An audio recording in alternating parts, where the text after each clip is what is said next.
Oh yeah. Feels good.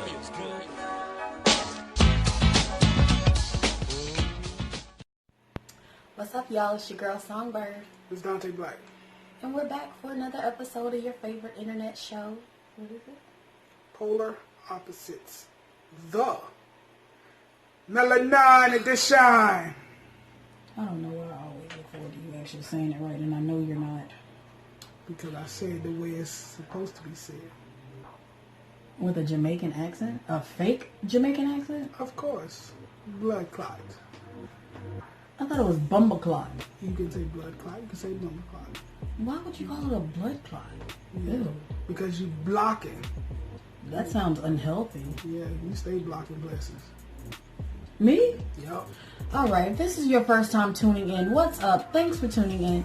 Make sure you hit that like and that subscribe button and that notification bell so that you're notified every time a new episode of Polar Opposites pops up. And for our returning opposite fans, What they do. what's up, y'all?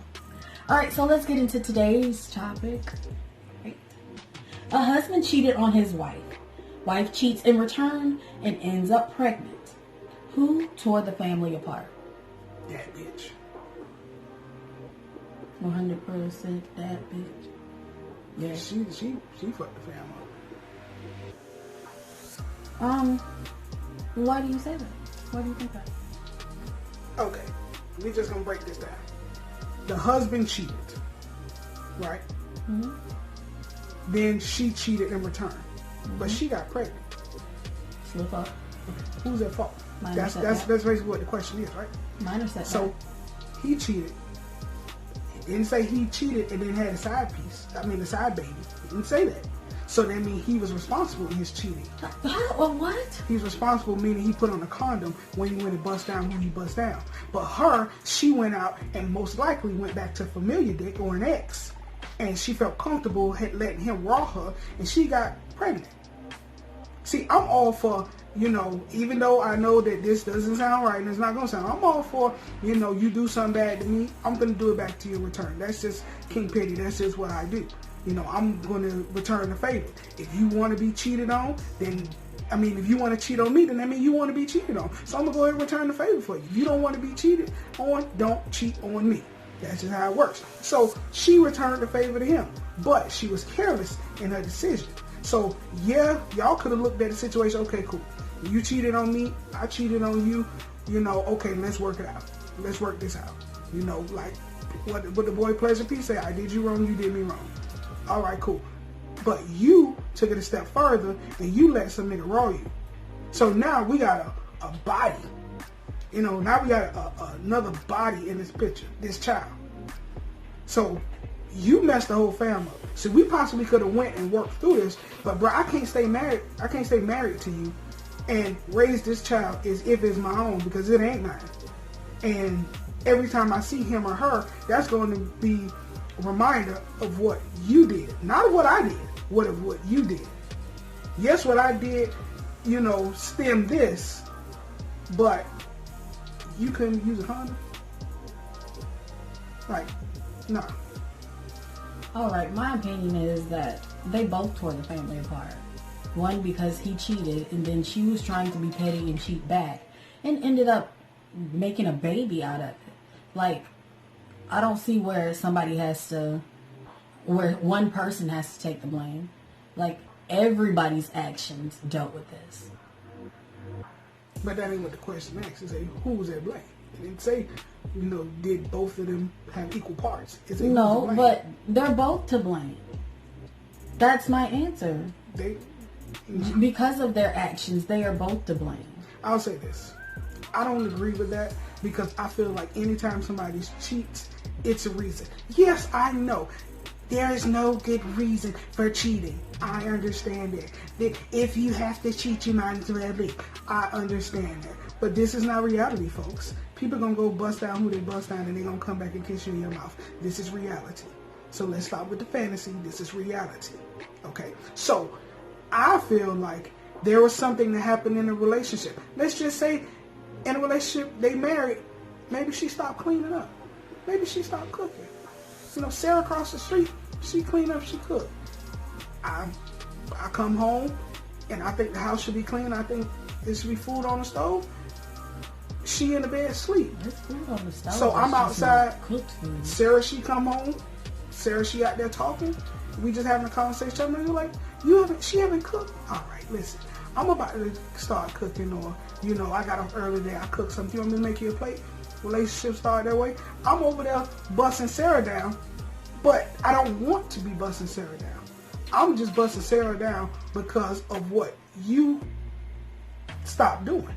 But wouldn't that be the reason to communicate with your significant other and let them know, like, hey, you stopped doing this. I really appreciated that. Before you just go out and say, oh, well, Sarah said she cooking and she bringing food, so I'm going to bring dick.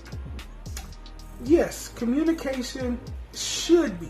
But here's the thing when you're dealing with certain females. When you tell them that, hey, you used to cook and clean and you stopped.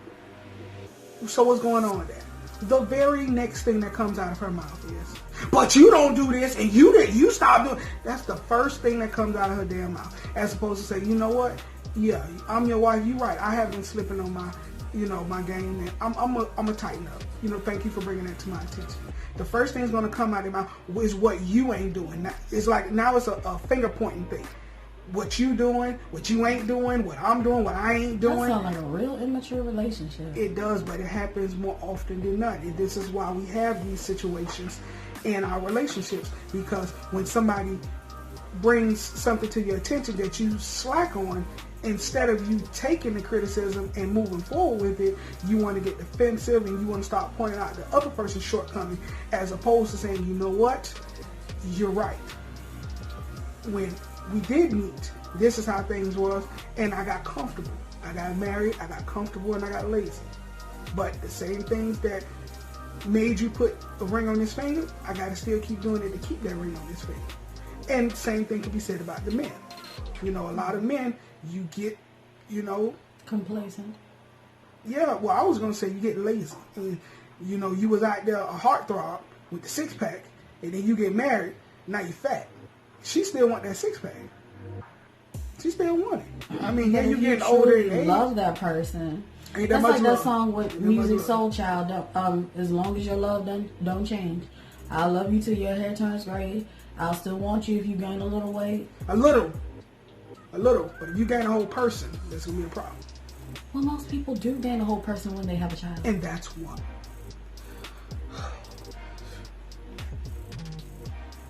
That's going to have to be a different topic. Because I never understand that. I understand that when you have a child, you gain a little weight. But there should be no reason why your child is 5+ and you still got that weight. Talking about, I had a baby. You had a baby 5 years ago. That's real fact right now. Snapback ain't as easy as you think. It is. You absolutely correct. It's not that easy for people that want to snap back. That don't want to snap back. It's not easy. If you don't want to do it, then cool. But I worked when I was in college. I worked at a grocery store. I told you this before. It was this lady. She came in there. She had 8 kids right behind each other. Yes, she was a white lady. Her husband was a black dude. Those kids were right behind each other. Every year she got pregnant right behind each other.